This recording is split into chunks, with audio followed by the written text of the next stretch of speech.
Hello everyone, welcome to POK series. तो आज हम लोग डिस्कस करने जा रहे हैं 2023 का पीओक्यूज़ और हम लोगों ने कंप्लीट कर लिया है 2025 का और 2024 का। तो we will start today, this is the part 1 of 2023 और ऐसे हम लोगों का ये हो जाएगा डे 11।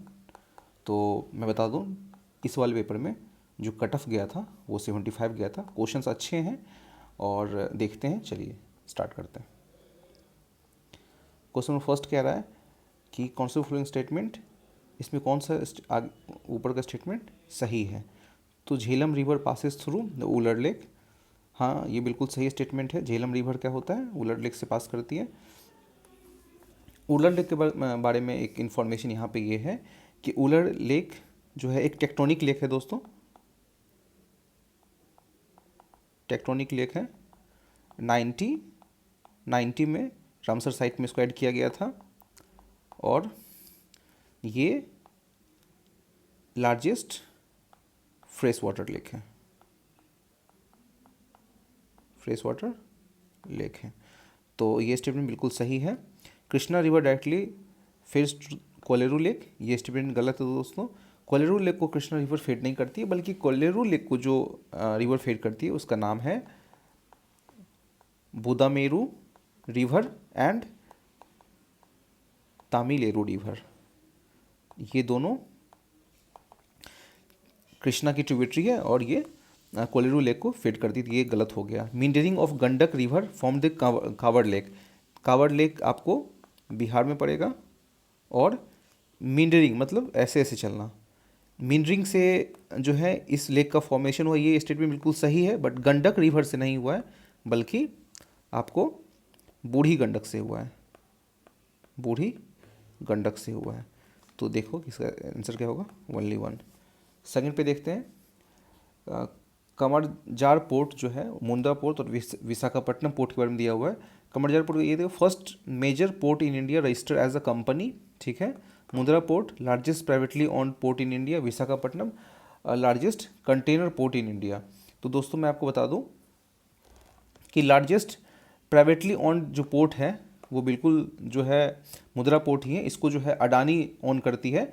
और जो लार्जेस्ट कंटेनर पोर्ट है इंडिया का, वो इस तरीके से यहाँ पे आपको दिख रहा है कि वो विशाखापट्टनम दिया हुआ है। ये स्टेटमेंट बिल्कुल गलत है दोस्तों, विशाखापट्टनम जो है वो लार्जेस्ट कंटेनर पोर्ट नहीं है। करमजार पोर्ट के बारे में दिया हुआ है कि फर्स्ट मेजर, ये गलत हो गया। अब ये देख लेते हैं, first major port in India registered as a company, ये बिल्कुल सही स्टेटमेंट है दोस्तों। ये पहली ऐसी पोर्ट थी जो इसको आपके मतलब कंपनीज एक्ट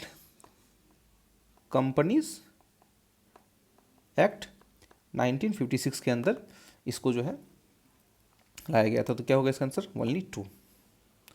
8 नंबर, डेसीडियस की ट्री की बात हो रही है यहाँ पे। तो पता है आपको, ये एनसीईआरटी में भी दिया हुआ है, आपको याद होगा। टीक, साल, शीशम, हुर्रा, इस टाइप की जो है आपको पेड़, वहीं से आप देख सकते हो। टीक एक पेड़ मिल गया। फिर महुआ, महुआ भी डेसीडियस होता है। जैक फ्रूट दोस्तों, जैक फ्रूट ये ट्रॉपिकल एवरग्रीन है। तो इसका आंसर क्या होगा, 3 का बी, ठीक है। 4 पे चलते हैं। India has more arable area than China, ये स्टेटमेंट बिल्कुल सही है। चाइना से ज़्यादा इंडिया के पास एग्रीकल्चर की लैंड है। बट आपको ये एक बात ध्यान रखना है कि प्रोडक्टिविटी चाइना का बहुत ज़्यादा है, प्रोडक्टिविटी चाइना का लगभग 4 to 5 टाइम्स ज़्यादा है इंडिया से।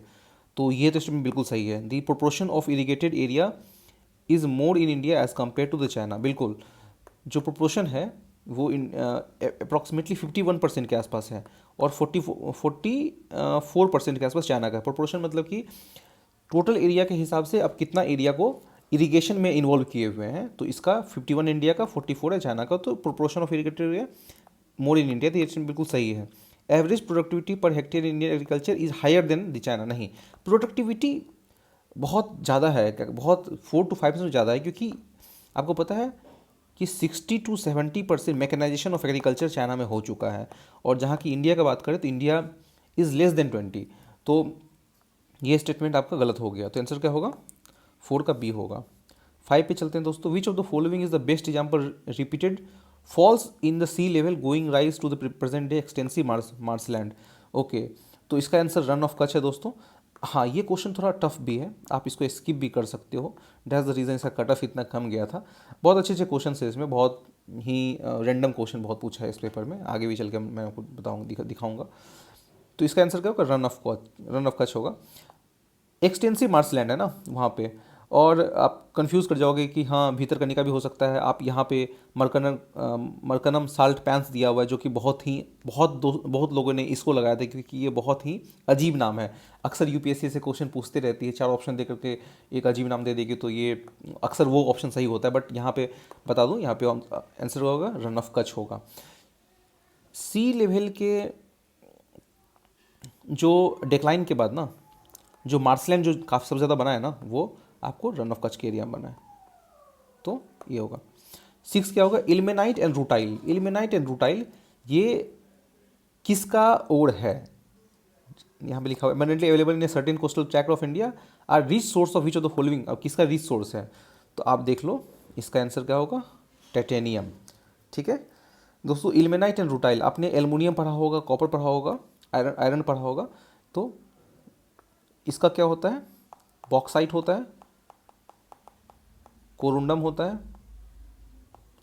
हेमाटाइट इसका होता है, कॉपर पैराइट इसका होता है, तो इसका क्या होगा आंसर, टाइटेनियम। आप ऑप्शन रिजेक्ट भी कर सकते हो। 7 में आते हैं, about 3/4 of the world cobalt metal required for the manufacturing of batteries of the electric motor vehicle is produce by, किसके द्वारा, अर्जेंटीना, किस हाईएस्ट प्रोड्यूसर क्या है, लिथियम। ठीक है, Botswana famous for diamond, Kazakhstan uranium, and DRC आता है, तो आंसर क्या होगा, डीआरसी। डीआरसी जो है ये 75% ऑफ द वर्ल्ड पॉपुलेशन ये कोबाल्ट में हो रहा है। चलिए, तो 7 का क्या होगा, सी होगा। आगे चलते हैं, 8 में चलते हैं। Which of the following is the part of the Congo basin. Congo basin का कौन सा पार्ट होगा दोस्तों, इसमें इसका जो आंसर होगा वो होगा कैमरून। बहुत ही ऐसा देखा जाए ना, ये काफ़ी टफ क्वेश्चन हो जाता है। आप रिजेक्ट कर सकते हो, जैसे कि नाइजीरिया तक आप रिजेक्ट कर सकते हो, लेकिन आप साउथ सूडान युगांडा में कंफ्यूज कर जाओगे। तो ये अगर मैं थोड़ा मैप बना दिया जाए ना इसका, अफ्रीका का, तो कैमरून बेसून अप्रॉक्सीमेटली इस क्षेत्र को कहते हैं। ये जो है, सॉरी, कोंगो बेसिन, ये जो है ये वाला एरिया आपको कोंगो बेसिन का एरिया पड़ता है। तो इसका क्या होगा आंसर, कैमरून होगा। ये काफ़ी कंफ्यूजिंग क्वेश्चन कह सकते हो, काफ़ी टफ क्वेश्चन कह सकते हो, ऑप्शन गलत होने का बहुत ज़्यादा चांस रहता है। 9 पे आते हैं, Amarkantak hills are at the confluence of Vindhyas and Sahyadri range. नहीं दोस्तों, साइदरी रेंज और विंध्या रेंज, अमरकंटक ये गलत हो जाएगा ना, क्योंकि आप देख लो ना कि इंडिया का ये मान लो मैप बनाया, तो अमरकंटक कहीं इधर है, और ये विंध्यास तुम इधर और सतपुड़ा नीचे, तो इसका क्या होगा, अमरकंटक का क्या होगा, ये सतपुड़ा का पार्ट है, तो ये गलत हो गया। Biligirirangan hills constituted the eastern most part of Satpura range. Satpura के ईस्टर्न मोस्ट पार्ट को ये कहते हैं, बिल्कुल ये गलत है। बिलीरंजन हिल्स जो है ये आपको पड़ेगा ईस्टर्न घाट में, तो ये गलत हो गया। थर्ड है Seshachalam hills constitute the southern most part of western Ghat. नहीं, सीसाचलम हिल्स पड़ता है आंध्र प्रदेश में, और southern most part of the western Ghat है ना। आप चलो इधर देखते हैं, तो यहाँ पे ना आपको नीलगिरी, अनामलाई और कार्डमम, ये 3 पड़ेगा, वो नीलगिरी, अनामलाई और कार्डमम, तो ये भी स्टेटमेंट गलत हो गया। तो इसका जो स्टेटमेंट होगा दोस्तों, 9 का जो आंसर होगा, वो 9 का आंसर हो जाएगा आपका नन ऑफ द अबव होना चाहिए। इसका आंसर क्या होगा, नन ऑफ द अबव। ठीक है, 10 में आते हैं, with respect to the India's project on the connectivity on following statement, east west corridor under golden corridor project connect the Dibrugarh to सर। कितना फैक्ट दिया हुआ है, मैं आपको इससे पहले वीडियो में बताया था ना कि अगर फैक्ट कहीं ज़्यादा हो ना, तो उसके गलत होने के चांसेस, इनकरेक्ट होने के चांसेस बहुत हाई हो जाते हैं, और जेनरिक स्टेटमेंट अगर हो तो वो सही होने के चांसेस हाई हो जाते हैं। तो ये दोनों आपको ध्यान में रखना है। तो यहाँ पे देख लेते हैं, यहाँ पे क्या दिया हुआ है। यहाँ फर्स्ट ऑप्शन ये दिया हुआ है कि ईस्ट वेस्ट जो गोल्डन ट्रायंगल है वो कनेक्ट करता है डिब्रूगढ़ एंड सूरत। ये ऐसे स्टेटमेंट गलत है दोस्तों। ट्राइलेटरल हाईवे कनेक्ट द मोड़े इन मणिपुर। देखो मोड़े एक पहला फैक्ट, दूसरा फैक्ट चियांग माई तीसरा फैक्ट, और थाईलैंड चौथा फैक्ट, और ये 5वां फैक्ट। 5 फैक्ट है, FACT फैक्ट 5 फैक्ट है ये, तो इसको ऐसे काटो। Bangladesh China India Myanmar economic corridor connect the Varanasi, पहला fact, in Uttar Pradesh with the Kunming in China. ये भी स्टेटमेंट गलत है दोस्तों, इसका क्या होगा, नन ऑफ द अबव होगा। 10 का क्या होगा, डी होगा। ऐसे ये क्वेश्चन आप स्किप भी कर सकते हो, अगर आइडिया नहीं हो ना प्लीज़ इसको स्किप कर दीजिए। 11 का क्या होगा, देखते हैं। Statement 1, India despite having the uranium deposit depends on coal for the most of the electric product. बिल्कुल, भारत का जो इलेक्ट्रिक प्रोडक्शन का रिस्पॉन्सिबिलिटी अभी मैक्सिमम तो अभी कोल नहीं उठा रखा है, हालांकि हमने रिन्यूएबल एनर्जी में भी काफ़ी काम कर चुका है। तो ये तो स्टेटमेंट सही होगा, तो आप ऐसे भी मार सकते हो ना। 1 इज, फिर सेकंड देख लेते हैं। Uranium enriched to the extent of at least 60% is required for the production electricity. नहीं दोस्तों, 60% ना आप न्यूक्लियर रिसर्च के लिए कर देते हो, इलेक्ट्रिसिटी प्रोडक्शन के लिए 60% करने की ज़रूरत नहीं होती है। न्यूक्लियर रिएक्टर में या फिर कह लो कि आप कुछ एडवांस लेवल का न्यूक्लियर बॉम्ब बना रहे हो तो आप तब टेस्ट करते हो, तो फिर ये 60% तक एनरिच करते हो, लेकिन ये इसमें गलत हो जाएगा। तो 1 is true and second is false. तो 1 इज़ ये क्या होगा, 11 का सी होगा। 12 में आते हैं। Marsupials are not naturally found in India. बिल्कुल ये स्टेटमेंट सही है। मार्सुपियल्स कौन होते हैं ना, जैसे मान लो कि कंगारू हो गए, अपने बच्चे अनडेवलप्ड होते हैं और ये अपने बच्चे को अपने पौंच में उठा करके हमेशा वो कैरी करते हैं और वो बच्चे उस पौंच में जाके डेवलप होता है। तो ये तो बिल्कुल सही है। Marsupial can thrive only in mountain grassland and with no predators. कितना एक्सट्रीम स्टेटमेंट है, एक्सट्रीम। क्या आपको लगता है कि मार्सुपियल कोई प्रीडेटर ही नहीं होगा? बिल्कुल गलत। तो क्या होगा, 1 एंड 12 का क्या होगा, सी होगा। 13 में आते हैं। Invasive species specialist group develop the global invasive species belong to which of the following organisation. तो इसका जो आंसर होगा दोस्तों वो होगा IUCN।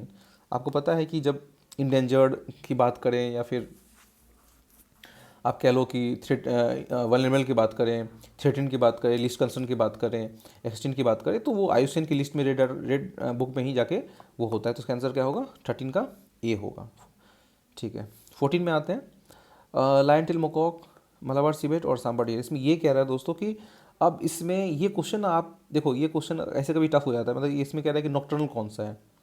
नॉक्टर्नल वो होते हैं जो आपको रात के समय में एक्टिव होते हैं और दिन के समय में वो सोते रहते हैं। तो ये क्वेश्चन भी अच्छा खासा टफ है, आप इसको स्किप भी कर सकते हो। बट मैं आपको बता देता हूँ एक चीज़ और, कि डियर की बात जहाँ तक आती है, थर्ड में देखो सांबर डियर की बात जहाँ तक आती है, आपको लगता है कि आप डियर जो है वो आप ऐसा होता है कि वो आप रात में देखते हो। नहीं, आप जू चले जाओ, आपको हमेशा डियर दिखेंगे। आप कहीं भी चले जाओ डियर दिखेंगे। किसी भी हैबिटेट में रह रहे हो तो आपको दिन में ही वो डियर दिखेंगे। तो ये सही होने का ज़्यादा चांस है। सॉरी, मतलब कि नॉक्टर्नल नहीं है ना, ये गलत हो जाएगा ना, सांबर डियर तो नहीं होगा। ठीक है। अब 1 2 देखते हैं। तो इसका मतलब ये 3 तो नहीं होगा। चलो अब 1 2 देखते हैं। लायन टेल मकॉक और मलाबार सिवेट।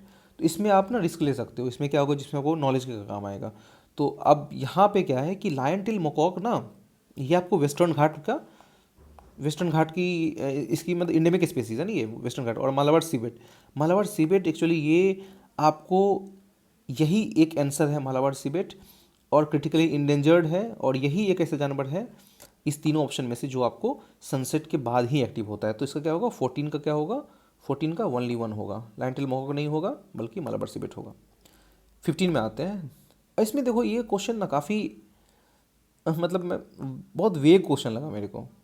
कुछ भी पूछ रहे हैं मतलब इसमें कह रहे हैं कौन से ऑर्गेनिज्म जो है वो वैगल डांस परफॉर्म करती है।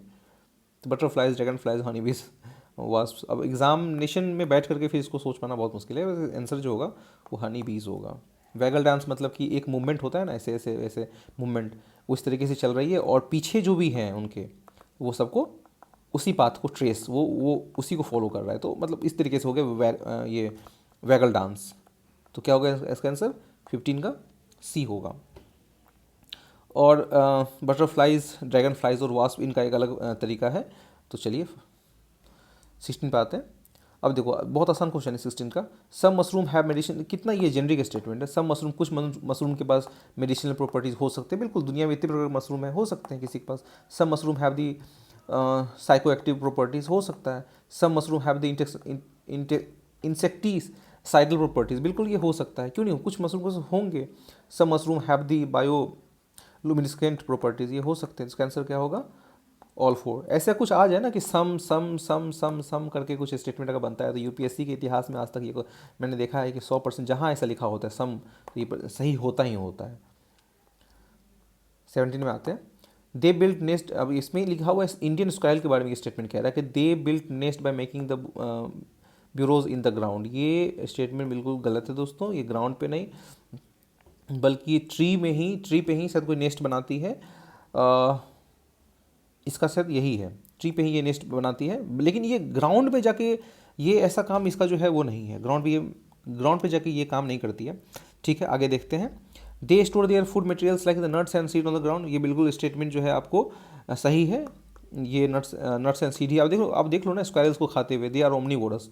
हाँ, मतलब वो ओमनीवोरस भी है, तो ये स्टेटमेंट बिल्कुल सही होगा। अब मतलब यहाँ पे ना सिर्फ प्लांट डाइट पे ये एग्जिस्ट नहीं, मतलब स्क्वायर का लाइफ एग्जिस्ट नहीं करता, बल्कि ये अलग अलग चीज़ों को भी ये खाता रहता है। तो आप ये कह सकते हो कि ये ओमनीवेरस है। ये कभी कभी इंसेक्ट को भी खा लेता है, कभी कभी स्मॉल एनिमल्स को भी खा लेता है, छोटे छोटे एनिमल्स जो होते हैं इसको भी खा लेता है। तो ये आप कह सकते सही है, लेकिन ये स्टेटमेंट बिल्कुल सही है। They do not make the bureaus in the ground. अब वो मतलब ये कह लो कि वो भाई चूहा वाला काम नहीं है इसका कि खोदा और रहने लगा। मैंने आज तक नहीं देखा किसी स्क्वायर्स को ऐसे चूहा, इसको आप ऐसे काट सकते हो चूहा वाला खुद करके और इस तरीके से वो ऐसा रह रहा है, नहीं है। हमने देखा है कि भाई वो बिल्डिंग के ऊपर कूद रहा है, इधर से उधर भाग रहा है, वो ऐसे 90 डिग्री पे चल रहा है, तो आप यहाँ पे कट कर सकते हो। तो इसका आंसर क्या होगा? 17 का बी होगा। 18 पे आते हैं। Some micro organism can grow in environment with temperature above the boiling point of the water. बिल्कुल, कुछ माइक्रो ऑर्गेनिज्म ऐसे कर सकते हैं ना, बोला ना सम का जहाँ आ जाए, सम जहाँ आ जाए मारो, खींच करके मारो, ऑल थ्री मारो। Some micro organism can grow in environment with temperature below the freezing point of water. अच्छा ठीक है, हो सकता है, क्यों नहीं हो सकता? एंटार्क्टिक में रहते तो है ना, आर्कटिक में रह तो रहा है ना, इतना रिसर्च हमारा कर रहा है वो भारती मैत्री, काम ही क्या है उनका। Some micro organism can grow in highly acidic environment with pH below 3। बिल्कुल हो सकता है, क्यों नहीं हो सकता है। आप देख लो यहाँ भी सम वाला था, 4 सम, चारों सही है, और 3 सम, तीनों सही है। 19 में आते हैं। अब देखो कितना, मतलब इसको मैं कहूँगा घटिया question. Which of the following make the tools and stick of the storage scrap insect from the hole with the log of wood. तो इसका आंसर क्या होगा? 19 का क्या होगा? इसका बी होगा, ओरांगुटान। ये क्वेश्चन काफ़ी टफ है, आप इसको स्किप भी कर सकते हो। 20 पे आते हैं।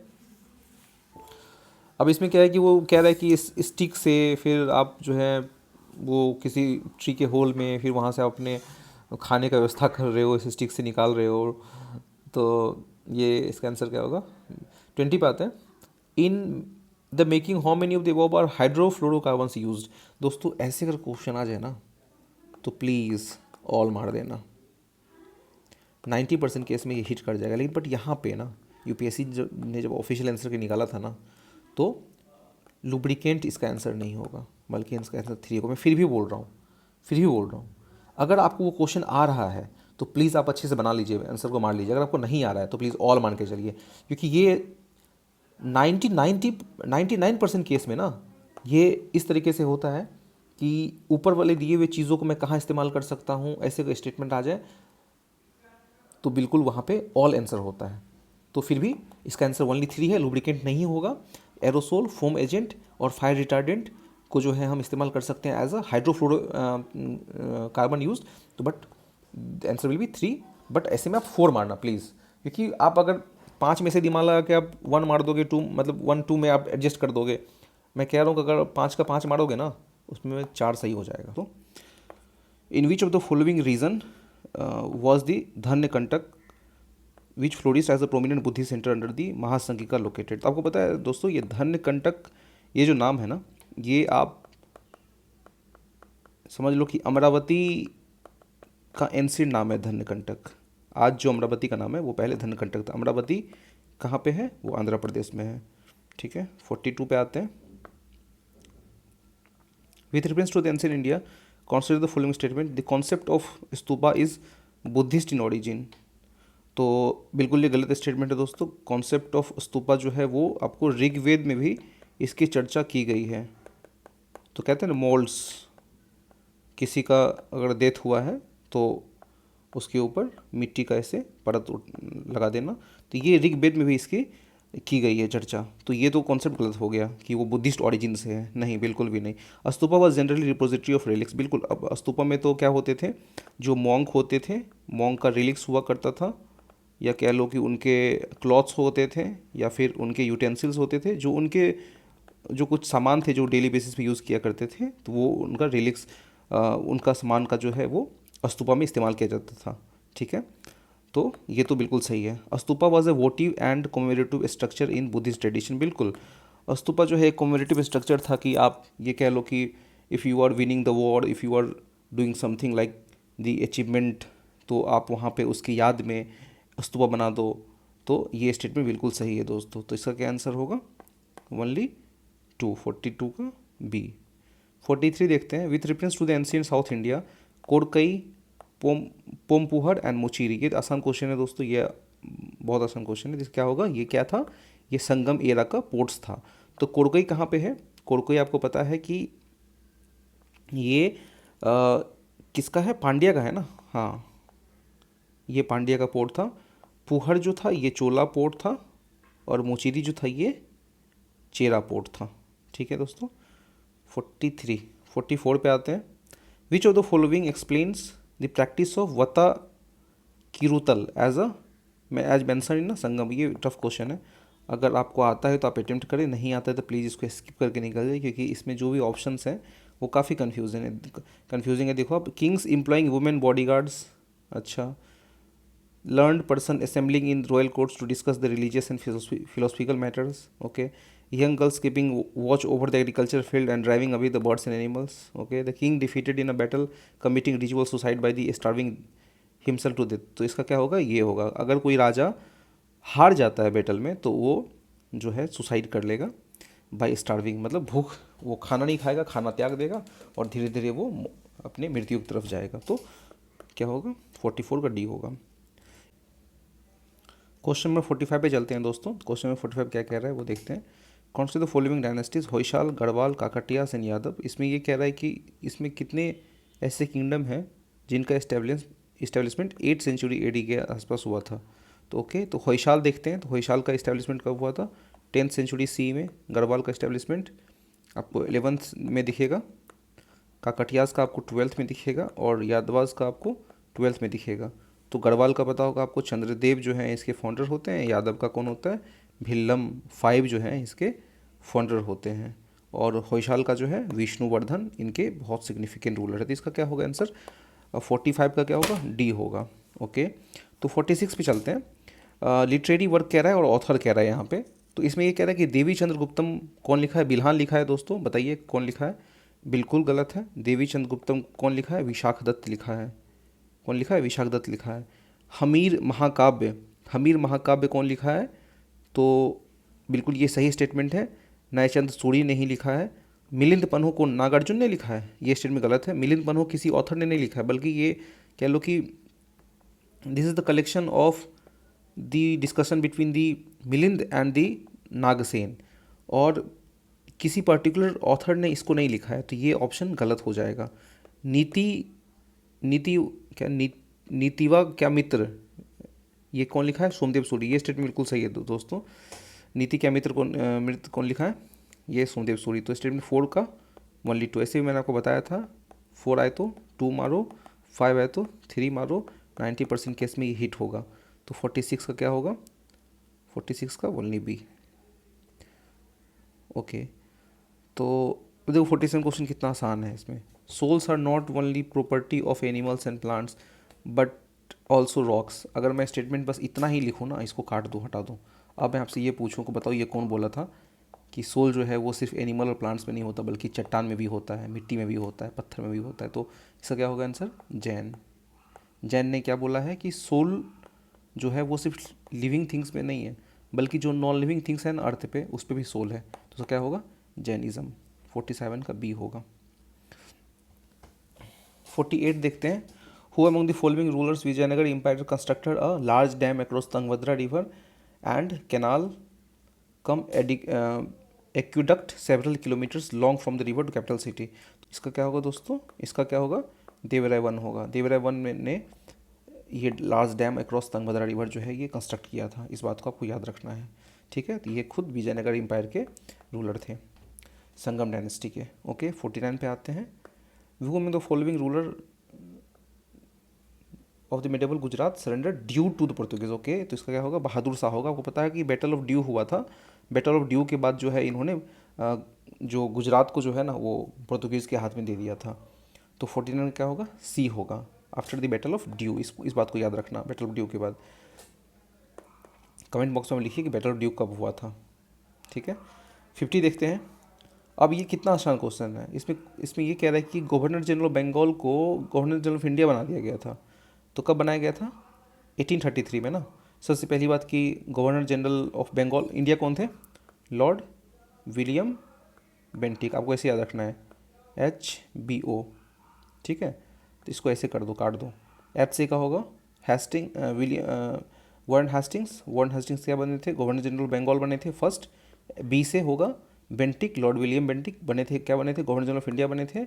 और ओ को काटोगे तो सी बन जाएगा, तो लॉर्ड कैनिंग क्या बने थे, वाइसरॉय ऑफ इंडिया। तो इस तरीके से आपको याद रखना है, क्या होगा, 50 का डी होगा। 51 देखते हैं, कौन से the following statement in the Janani Suraksha Yojana. अब देख लो एक दोस्तों, ये 51 है और 52 है। ठीक है, इसमें ही 4 स्टेटमेंट दिया है और इसमें भी 4 स्टेटमेंट दिया है। अब देखो इसमें क्या दिया है कि ये किसी आपको ये स्कीम से क्वेश्चन आ रहा है कि जननी सुरक्षा और ये एनीमिया मुक्त भारत स्ट्रेटजी से ये क्वेश्चन आ रहा है। तो आप यहाँ पे मैं वो क्या बोल रहा था कि 4 आए तो 2 मार दो, 5 है तो 3 मारो मैक्सिमम करके। अगर आपको वो क्वेश्चन नहीं बन रहा है तो ये मार के आप निकल सकते हो। देखो यहाँ भी 2 मार दो, यहाँ भी 2 मार दो। आपको पता है ये सही है, आप यहाँ पे +2 ले गए, लेकिन ये गलत हो जाएगा। यहाँ पे 0.67 आप माइनस ले गए, तो आप देखो +1.33 आप पॉजिटिव चले गए। अगर ये क्वेश्चन आपको नहीं आ रहा है तब मैं बोल रहा हूँ कि आप हमेशा पॉजिटिव में ही रहोगे। ये कॉन्सेप्ट अगर क्या कहते हैं, अगर आप नहीं जान रहे हो तो 40 अगर ये 51 जो क्वेश्चन है आपको, तो 51 क्वेश्चन का मैं आपको बता दूँ इसमें कौन कौन से स्टेटमेंट सही हैं, कौन कौन से गलत हैं। तो इसमें क्या है कि ये जननी सुरक्षा योजना के बारे में क्वेश्चन कर रहा है। It is safe motherhood intervention of state health department. ये बिल्कुल सही, ये नहीं, ये तो गलत स्टेटमेंट हो जाएगा दोस्तों, क्योंकि ये एक सेंट्रली स्पॉन्सर्ड स्कीम है, ये गलत हो जाएगा सेंट्रल। और ये नेशनल हेल्थ मिशन के अंदर, नेशनल हेल्थ मिशन के अंदर ये आपको पड़ेगा। ये स्टेट इनिशिएटिव नहीं है बल्कि ये सेंट्रल फंडिंग के थ्रू ये होता है। इस objective to reduce the maternal and neonatal mortality among the poor. हाँ बिल्कुल ये सही है स्टेटमेंट है। It aims to promote the institutional delivery among the poor pregnant women. बिल्कुल ये भी स्टेटमेंट सही है। इनकरेक्ट कौन सा है, its objective to include the providing public health facilities to sick an infant up to the 1 year age. लेकिन इसमें ये है ना कि ये आपको मैटरनल हेल्थ और इंस्टीट्यूशनल डिलीवरी पे बात करता है, इन्फेंट केयर पे बात नहीं करता है। ठीक है, ये स्टेटमेंट आपको गलत है बिल्कुल। ये जो यहाँ स्टेटमेंट लिखा हुआ है ना, public health facility to the sick infant, नहीं, सिक इन्फेंट के लिए एक अलग पॉलिसी आती है दोस्तों, मैं बताता हूँ। वो पॉलिसी है आपको जननी शिशु सुरक्षा। जननी शिशु सुरक्षा यहाँ है कि जननी सुरक्षा, तो यहाँ पे आपको ये स्टेटमेंट नहीं होगा, बल्कि ये क्या होगा, 4 का 2 होगा। अब देखते हैं 52 देखते हैं। अब इसमें 52 में देखो क्या बोल रहे हैं यहाँ पे। 52 में ये बोल रहा है कि इसमें कौन सा statement according to the anaemia मुक्त भारत को लेकर के ये सही है। तो इसका जो पहला स्टेटमेंट हम देख रहे हैं, provide prophylactic calcium supplementation for the preschool children, ये स्टेटमेंट बिल्कुल गलत है दोस्तों। ठीक, देखो यहाँ पे ये लिखा हुआ है ना, prophylactic calcium supplementation for pre school children. तो ऐसा है कि एनीमिया मुक्त भारत स्ट्रेटजी ये फोकस करता है आपको iron and folic acid supplementation पे, नॉट कैल्शियम पे। क्या है, आयरन और फोलिक एसिड, नॉट कैल्शियम पे। ये गलत हो जाएगा। देखो तो सेकंड स्टेटमेंट क्या बोल रहा है, it runs campaign for delayed cord clamping at the time of child birth. तो ये जो स्टेटमेंट ये कह रहा है दोस्तों कि ये आपको जो एक अगर बच्चे का जन्म होता है ना, तो उसमें देखना आप उसके नाभि से कनेक्टेड होता है मदर का, तो उसको ये कह रहा है कि ये डिले करता है उसको काटने से। ये बिल्कुल स्टेटमेंट सही है। इस पता है ये ऐसा क्यों किया जाता है, क्योंकि आपको आयरन का जो स्टोर है ना, वो न्यू बॉर्न बेबी में वो बूस्ट हो सके, इसलिए इसको डिले किया जाता है। It provide for the periodic deworming to children and adolescent. अब ये स्टेटमेंट भी बिल्कुल सही है दोस्तों, और इसमें जो गलत स्टेटमेंट वो ये होगा, it addresses the non nutritional causes of anaemia in endemic pockets with special focus of malaria haemoglobin fluorosis. ठीक है, बला बला बला बला चीज़ें हैं, इसमें आप चाहो तो 2 मार्क के निकल जाओ, नहीं तो आप इसको स्किप भी कर सकते हो दोस्तों, ये काफ़ी टफ क्वेश्चन हो जाता है। ठीक है, ठीक है। अब देखो, carbon fibre are used in the manufacture to of the component used in automobile aircraft. ठीक है, ये स्टेटमेंट बिल्कुल सही है। कार्बन फाइबर का इस्तेमाल क्यों नहीं हो सकता ऑटोमोबाइल एयरक्राफ्ट में? बिल्कुल, कार्बन फाइबर तो आपको पता है कि वो काफ़ी वेट का हल्का होता है, और एयरक्राफ्ट में तो इस्तेमाल होना ही चाहिए, क्योंकि एयरक्राफ्ट जितना वेट कम होगा एयरक्राफ्ट का, वो उतने अच्छे से फ्लाइट कर पाएगा। तो carbon fibre once used can not recycle, ऐसा होता है क्या? कार्बन फाइबर को एक बार इस्तेमाल कर तो रिसाइकल नहीं हो सकता। ये स्टेटमेंट बिल्कुल एक्सट्रीम लग रहा है, तो क्या होगा? ये गलत हो जाएगा। 53 का क्या होगा? ओनली ए होगा। 54 पे आते हैं, detection of car crash collision with result to the deployment of airbags almost instantaneously. तो कोलिजन का बात है, एयरबैग का बात है, देखो कितना पॉजिटिव स्टेटमेंट है कि कोलिजन के समय आपको डिप्लॉयमेंट ऑफ एयरबैग तुरंत हो जाता है, तो बिल्कुल सही है। Detection of accidental free fall develop towards the ground which result in immediate turning of the hard drive. अगर हार्ड आप चला रहे हो, ब्रेक मार दो अचानक से, तो बिल्कुल जो लैपटॉप होगा, मोबाइल होगा, वो नीचे गिर जाएगा। बिल्कुल सही है, 2 सही है। Detection of the tilt of the smartphone which result in rotation of the display between the portrait and landscape में। बिल्कुल बिल्कुल बिल्कुल, gyroscope, this is concept of gyroscope. तो क्या होगा कि आप अगर मोबाइल को टिल्ट करते हो ना, तो उसका स्क्रीन भी टिल्ट हो जाता है। तो 54 का क्या होगा? ऑल 3 होगा। ओके, आते हैं इस पे, 55 पे आते हैं। बायोफिल्टर्स को लेके यहाँ पे आपको स्टेटमेंट सही देना है। Recirculating aquaculture system, biofilters provide the waste treatment by removing the unbitten fish feed. ये स्टेटमेंट सही है, क्योंकि बायोफिल्टर्स क्या होते हैं कि बायोफिल्टर्स किससे बने हैं? एक तो बायोलॉजी, एक फिल्टर, मतलब कि माइक्रो ऑर्गेनिज्म और बैक्टीरिया का इस्तेमाल करके आप किसी वेस्ट को ट्रीट कर रहे हो, तो वो बायोफिल्टर्स हो जाएगा। जैसे कि आप देख लो कि आजकल इंडियन ट्रेन में भी बायोफिल्टर का इस्तेमाल किया जा रहा है, तो ये स्टेटमेंट सही है। Biofilters convert ammonia percent fish waste to nitrate. बिल्कुल, अमोनिया को क्या किस में कन्वर्ट करता है? अमोनिया जो आपको फिश में रहता है उसको नाइट्रेट में कन्वर्ट करते हैं। ये इसमें बिल्कुल सही। बायोफिल्टर इंक्रीज फॉस्फोरस, नहीं दोस्तों, बायोफिल्टर्स फॉस्फोरस इंक्रीज नहीं करता है। आपको पता है इंडियन सॉइल में जो है वो एनपीएच की कमी होती है, नाइट्रोजन, फॉस्फोरस और NPH, nitrogen, phosphorus and humus की कमी है इंडियन सॉइल में। तो इस तरीके से आप इंडियन सॉइल बायोफिल्टर्स इस्तेमाल कर दो। नहीं, बायोफिल्टर्स आपको फॉस्फोरस को जो है वो इंक्रीज़ नहीं करता। तो ये स्टेटमेंट बिल्कुल गलत हो गया। तो क्या होगा? ओनली 1 2 होगा, इसका 55 का 2 होगा। अब यहाँ पे देखते हैं कि सेफिड्स नेबुला पल्सर। पल्सर तो पता है आपको दोस्तों, ये न्यूट्रॉन स्टार होता है। जब एक मैसिव एक्सप्लोजन हो जाता है किसी स्टार में, जब वो डेथ की तरफ अपने स्टार्स को फ्यूल खत्म हो जाता है, जब स्टार वो डेथ की तरफ वो पहुंचने लगती है, तो आपको पता होगा कि ये 10 से 20 किलोमीटर का लेंथ बस रहता है किसी स्टार में, और वो आपको इतना ज़्यादा मास रखता है कि जो आप समझ लो कि ये आपकी अर्थ से 2 गुना 3 गुना ज़्यादा मास कैरी करता है, only on the length of 20 kilometre of the radius. तो ये बिल्कुल स्टेटमेंट सही है। Neutron star that are formed when massive star run out of fuel and collapse. बिल्कुल ये स्टेटमेंट सही है। नेबुला क्या है?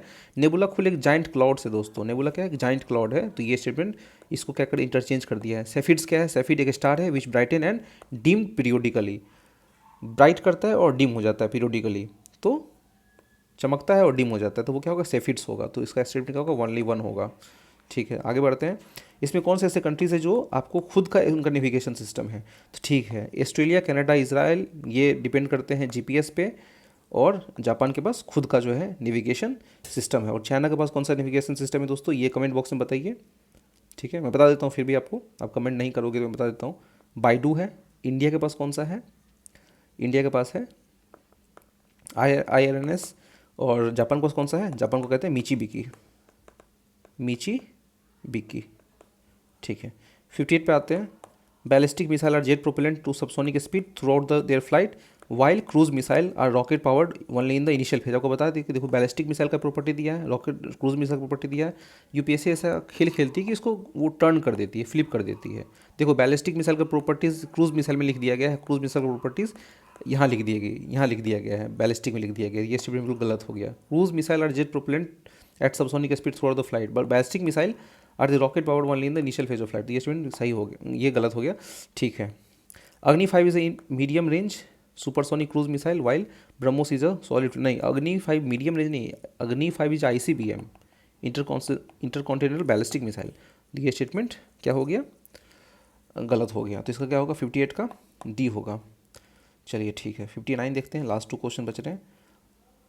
यहाँ ये कह रहा है कि कौन से the following statement regarding the mercury pollution, gold mining activity is a source of mercury pollution in the world. बिल्कुल गोल्ड माइनिंग एक सोर्स बनता है मरकरी पोल्यूशन का। Coal based thermal power plant cause mercury, coal based thermal power plant is the highest source of mercury pollution. ये तो बिल्कुल statement सही होगा ही होगा। There is no safe level of the exposure to the mercury. बिल्कुल कोई safe level नहीं है कि आप मरकरी को एक्सपोज कर सको।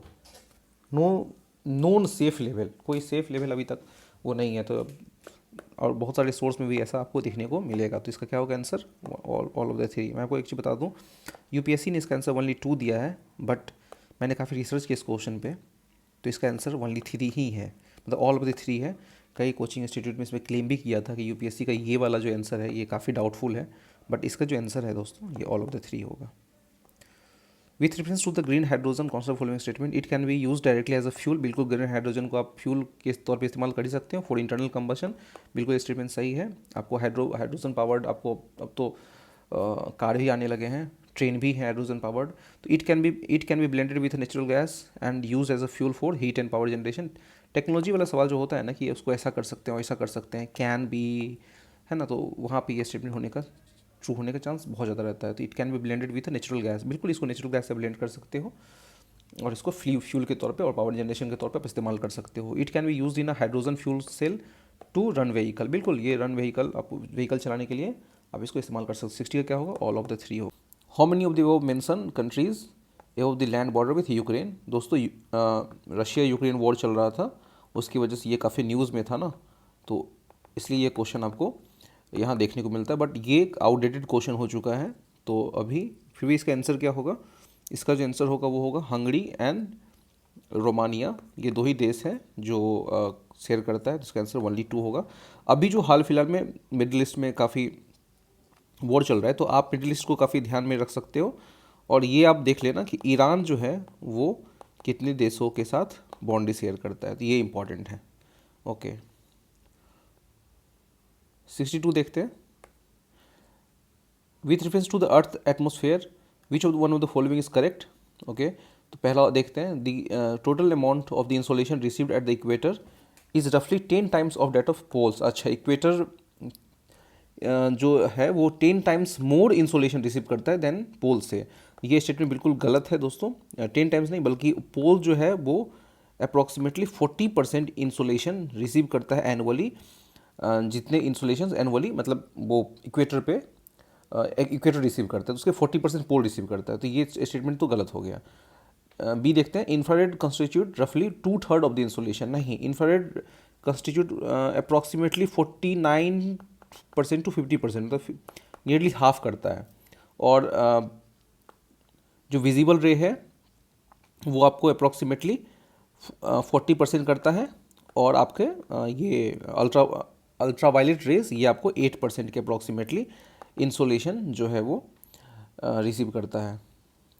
ठीक है, तो ये गलत हो गया।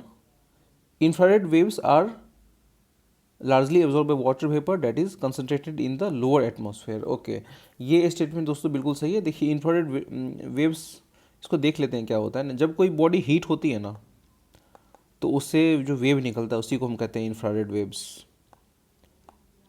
मान लो आपका भी शरीर अगर हीट है ना, तो वहाँ से भी इंफ्रारेड वेव्स निकल सकता है। सन है वहाँ से निकलेगा, स्टार है वहाँ से निकलेगा। कोई भी बॉडी अगर हीट गर्म है तो इंफ्रारेड वेव्स वहाँ से निकलता है। बट वही है कि अगर कम होगा, कम निकलेगा, ज़्यादा निकलेगा, डिपेंड करता है उसके साइज़ पे और उसके इंटेंसिटी पे। तो ये स्टेटमेंट बिल्कुल सही है। और जो इंफ्रारेड वेव्स को एब्जॉर्ब करती है ना, वो करती है CO2 की गैसेस, फिर आपको वाटर वेपर, फिर मीथेन। तो ये आपको ये स्टेटमेंट बिल्कुल सही होगा आपका। Infrared waves are part of the visible spectrum of electromagnetic waves और सोलर रेडिएशन। नहीं, विजिबल स्पेक्ट्रम में ये नहीं आता है, तो ये आपको गलत हो गया। 62 का क्या होगा, सी होगा। ओके 63 देखते हैं दोस्तों। स्टेटमेंट 1 क्या कह रहा है, the soil in the tropical rain forest reach इन। नहीं, कैसे रीच होगा, अगर मान लो ट्रॉपिकल रेन फॉरेस्ट में अगर है तो ड्यू टू इंटेंस लीचिंग ना, बारिश बहुत हो रही है, तो बारिश बहुत हो रही है तो ऊपर के जितने भी न्यूट्रिएंट्स होंगे उसको वॉश आउट कर देगा। जैसे आप लिटरेट सॉइल में देख लो, तो ये क्या होगा कि ये गलत स्टेटमेंट हो जाएगा। ठीक है, the high temperature and moisture of the tropical rain forest cause dead organic matter in the soil to decompose. बिल्कुल, आप देख लो ना कि बारिश के समय में आप कभी रात का खाना रखना, आप मॉर्निंग में देखोगे, अगर आप फ्रिज में नहीं रखोगे, बाहर ही रह गया, तो आप मॉर्निंग में तो देखना कि वो बहुत जल्दी स्मेल करता है। तो क्योंकि उसमें माइक्रोबियल एक्टिविटी काफ़ी बढ़ जाता है, और ठंड में वो फिर वही खाना आप अगले दिन भी खा सकते हो, ड्यू टू माइक्रोबियल एक्टिविटी वहाँ उतना ज़्यादा नहीं होता है। तो ये बिल्कुल स्टेटमेंट सही है दोस्तों, क्योंकि मॉइस्चर और हीट टेम्परेचर बढ़ने से एक्टिविटी बढ़ जाता है। और इसलिए कहा जाता है कि अर्थ में जो है इक्वेटर वाले क्षेत्रों में, इक्वेटर वाले रीजन में, यहाँ पे आपको डिजीजेज ज़्यादा दिखेंगे। तो दिस स्टेटमेंट इज़ करेक्ट। तो 1 गलत हो जाएगा, तो 1 इज़ इनकरेक्ट, डी होगा 63 का। ओके दोस्तों, फिर 64 पे देखते हैं। 64 क्या बोल रहा है कि the temperature contrast between the continent and the ocean is greater during the summer than the winter. बिल्कुल, आप इसको ये समझ लो कि टेम्परेचर कॉन्टेस्ट है ना, आप इसको ना टेम्परेचर डिफरेंस समझो, टेम्परेचर डिफरेंस। ओके, अब इसको देखो कि क्या टेम्परेचर डिफरेंस जो है वो कॉन्टिनेंट एंड ओशन में समर में ज़्यादा होगा या फिर विंटर में ज़्यादा होगा। यहाँ कह रहा है कि समर में ज़्यादा है विंटर, सीधी स्टेटमेंट गलत हो जाएगा दोस्तों। टेम्परेचर डिफरेंस जो है ना वो आपको विंटर में ज़्यादा दिखेगा। कैसे? क्योंकि समर में क्या होता है कि आपको लैंड भी बहुत जल्दी हीट हो रहा है और ओशन भी काफ़ी वार्म हो रहा है।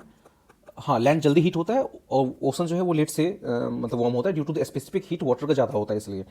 तो लेकिन यहाँ पे ना जो डिफरेंस है ना वो काफ़ी कम होता है। लेकिन आप अगर ठंड में देख लो तो आप देख लो कि ठंड में इंडियन ओशन का टेम्परेचर आपको नॉर्मल दिखेगा, बट आप नॉर्थ इंडिया को देख लो ना, नॉर्दर्न इंडिया को, नॉर्थ इंडिया में काफ़ी ज़्यादा ठंड रहती है, इनफैक्ट माइनस में टेम्परेचर रहता है, तो वहाँ पे आपको डिफरेंस बहुत ज़्यादा दिखेगा। तो इसलिए विंटर में आपको टेम्परेचर कॉन्टेस्ट ज़्यादा होता है। तो ये स्टेटमेंट बिल्कुल गलत हो गया। Specific heat of water is more than the land. बिल्कुल, स्पेसिफिक हीट मतलब ये होता है कि एनर्जी कितना आप दे रहे हो किसी चीज़ को गर्म करने में, वो होता है स्पेसिफिक हीट। तो वाटर में ज़्यादा एनर्जी लग रहा है उसको हीट करने में लैंड के मुताबिक, तो उस तरीके से क्या होगा, ये स्टेटमेंट सही हो जाएगा, क्योंकि स्पेसिफिक हीट वाटर का ज़्यादा होता है। तो स्टेटमेंट 1 जो है वो इनकरेक्ट हो गया और 2 करेक्ट। ठीक है, आगे बढ़ते 65 पे आते हैं। In a seismograph P waves are recorded earlier than the S wave. हाँ, पी वेव जो है वो एस वेव से जल्दी वो हो जाए, क्योंकि आपको पता है पी वेव एक ऐसा वेव है जहाँ जो सॉलिड, लिक्विड और गैस तीनों से क्रॉस करती है, और एस वेव जो है वो सिर्फ आपको सॉलिड से क्रॉस करती है। और पी वेव ज़्यादा फास्टर होता है। पी वेव का जो स्पीड होता है वो आपको अप्रॉक्सीमेटली 6 किलोमीटर पर सेकेंड होता है, बट एस वेव का जो है वो आपको 3.5 या कह लो 4 किलोमीटर पर सेकेंड का स्पीड होता है। ठीक है, तो ये स्टेटमेंट जो है आपको बिल्कुल सही है। पी वेव जल्दी क्या होता है, ये होता है, मतलब सिस्मोग्राफी जल्दी रीड होता है। ठीक है, सेकंड देखते हैं। P wave individual particle vibrate to and fro in direction of the wave propagation, whereas in S wave the particle vibrate up and down. हाँ, ये बिल्कुल स्टेटमेंट सही है दोस्तों। पर एस वेव ना, एस वेव ये आपको परपेंडिकुलर टू वेव डायरेक्शन चलता है, बट पी वेव जो है वो आपको पैरेलल टू वेव डायरेक्शन चलता है। एस वेव परपेंडिकुलर और ये पैरेलल। तो ये स्टेटमेंट बिल्कुल सही है दोस्तों। तो इसका आंसर क्या होगा, बोथ 1 एंड 2 होगा। 66 में देखते हैं क्या कह रहा है कि अब इसमें ये कह रहा है कि कितने स्टेटमेंट सही है रिगार्डिंग किसके, coal based thermal power plant in India, कौन से फॉलोइंग स्टेटमेंट। अच्छा, coal based thermal power plant को लेकर के कितने स्टेटमेंट सही है। None of them uses sea water. अच्छा, कोई ऐसा coal based thermal power plant नहीं है जो सी वाटर को इस्तेमाल करता है। बिल्कुल ये गलत है। आपको पता होगा कि मुंद्रा थर्मल पावर प्लांट जो गुजरात में है वो जो है अडानी ऑपरेट कर रही है उसको, वो बिल्कुल सी वाटर इस्तेमाल करता है। तो ये आपका स्टेटमेंट गलत हो गया। आप खुद देख लो, नन है, नन है, नन है, कितना एक्सट्रीम लिख रहा है ये चीज़ों को। तो none of them is set up in the water stress district. अब कोई भी ऐसा नहीं है कि जो वाटर, कोई भी ऐसा कोल बेस्ड थर्मल पावर नहीं जो वाटर स्ट्रेस रीजन में नहीं होगा। एक्सट्रीम स्टेटमेंट दोस्तों, आप इसको ऐसे ही नन मार सकते हो, लेकिन फिर भी देख लेते हैं। हाँ, आपको पता है 48% of the India's coal power capacity are situated in water stressed district. तो ये स्टेटमेंट गलत हो गया। None of them is privately own. अभी तो मैंने बोला हमको अडानी वाला, अडानी जो है वो उनके पास है already coal based thermal power plant, तो ये गलत हो गया। तो क्या होगा, 66 का डी होगा। 67 पे आते हैं। Wolbachia method is sometimes talk about the difference with following. ठीक है, ये आपको वोल्वेचिया मेथड ना, देखिए दोस्तों, ये एक मेथड है, मतलब कि ये actually to combat the mosquito borne disease को। तो ये आप देख लो ना, controlling the viral disease spread by mosquito. तो इसका क्या होगा, 67 का ए ही हो जाएगा, controlling the viral disease spread by mosquito. तो ये है वोल्वेचिया मेथड। वायरल डिजीज जो आपको मॉस्किटो के द्वारा फैलाया जाता है उसको ये कॉम्बैट करता है। चलिए 68 पे आते हैं। स्प्रेडिंग क्या कह रहा है, how many of the above activities are often considered and discussed for carbon capture sequestration. Okay, carbon capture sequestration को लेकर के ये क्या कह रहा है, spreading finely ground basalt rock on the farmland extensively. अच्छा, आप spreading finely ground basalt rock farmland extensively, आप ना दोस्त इसको ऐसे अगर दे दें क्वेश्चन, आप प्लीज इसको अपोजिट प्रूफ करो। अपोजिट प्रूव करो। Increasing the alkalinity of the ocean by adding lime. अच्छा, आप लाइम ऐड कर दोगे तो अल्कलिनिटी जो है वो अल्कलाइन हो जाएगा ओशन। तो क्या ये एक प्रकार है कि कार्बन कैप्चर सिक्वेस्ट्रेशन का एक कोई मेथड है? तो बिल्कुल दोस्तों, ये भी मेथड है और ये भी मेथड है। Capturing the carbon dioxide release by the various industries and pumping into the abundant substance mine. इसको एबंडेंट सबस्टेंट माइन को आप समझ लो कि अंडरग्राउंड माइन, इसको आसान भाषा में समझ लो अंडरग्राउंड माइंस। आप कोई भी चीज़ को अंडरग्राउंड माइन में रखोगे ना तो कहीं ना कहीं वहाँ पे कार्बन कैप्चर होने की चांसेस रहती है। तो ये भी स्टेटमेंट सही है दोस्तों। तो तीनों होगा। Spreading finely ground basalt rock on the farmland extensively, बिल्कुल ये तो होगा ही आपको, क्योंकि क्रस्ट बसाल्ट जो है ना, जो आप कोई बसाल्ट को क्रस्ट कर दो ना, वो आपको जो नेचुरल वेदरिंग प्रोसेस है उसको बढ़ा देता है और वो CO2 के साथ रिएक्ट करके वो स्टेबल कार्बोनेट बना देता है। CO2 के साथ रिएक्ट करके वो स्टेबल कार्बोनेट बना देता है। तो ये बिल्कुल सही है दोस्तों। तो आप देख लो, ये इसका तीनों स्टेटमेंट जो है वो सही होगा। ठीक है दोस्तों, अब 69 पे चलते हैं। 69 क्या बोल रहा है? 69 ये कह रहा है कि एरियल मेटाजीनोमिक्स को लेकर के जो है वो कौन सा स्टेटमेंट सही है। देखिए, एरियल मेटाजीनोमिक्स क्या होता है? ये जो है जेनेटिक मटेरियल को ना, जेनेटिक मटेरियल को कलेक्ट करता है from airborne particles like the bacteria, viruses, fungi in the specified habitat. उसमें जाकर के ये स्पेसिफाइड हैबिटेट में जाकर जेनेटिक मटेरियल को कलेक्ट करता है। तो देखो यहाँ पे क्या लिखा हुआ है, collecting DNA sample from the air in a habitat at one go. तो ये स्टेटमेंट बिल्कुल सही हो जाएगा दोस्तों। तो 69 का ए ही हो जाएगा। ये जेनेटिक मटेरियल को क्या करता है? कलेक्ट करता है। तो 69 का ए। 70 अब आते हैं दोस्तों क्वेश्चन नंबर 70 पे आते हैं। वो क्या कहता है? Microsatellite DNA is use in case of which of the following. अच्छा, वो माइक्रोसेटेलाइट DNA को लेकर के कौन सा स्टेटमेंट ये सही कह रहा है, देखते हैं। देखो, माइक्रोसेटेलाइट DNA है क्या? पहले देखो, माइक्रोसेटेलाइट DNA का वो हिस्सा होता है जिसमें कि 2 से 6 बेस पेयर की छोटी छोटी सीक्वेंस बार बार रिपीट होती रहती है। जैसे क्या कि आपको 80 वो रिपीट हो रहा है, तो यहाँ 80 बार बार रिपीट हो रहा है। तो ऐसी रिपीट वाली छोटी सीक्वेंस को माइक्रोसेटेलाइट DNA कहते हैं। आप इसको ऐसे समझ सकते हो।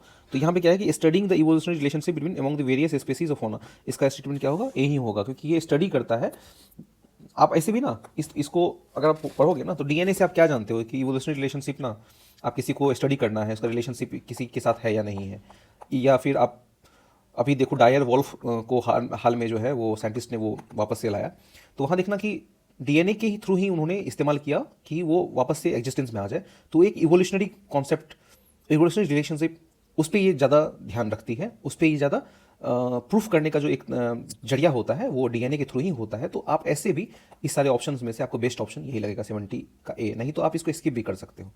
अब 71 देखते हैं। 71 क्या कह रहा है? कि 71 देखते हैं, कौन से following statement with reference to India. Okay, according to the MSME act 2006 the medium enterprises are those which investment in the plant and the machinery between the 15 crore एंड 25 करोड़। अभी देख लो दोस्तों कि आपको पता होगा अप्रैल 2025 में ये MSME रिवाइज हुआ है।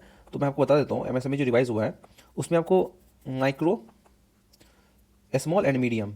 तो माइक्रो में क्या है कि आपको कितना करना है? 2.5 का इन्वेस्टमेंट और टर्नओवर 10 करोड़ का।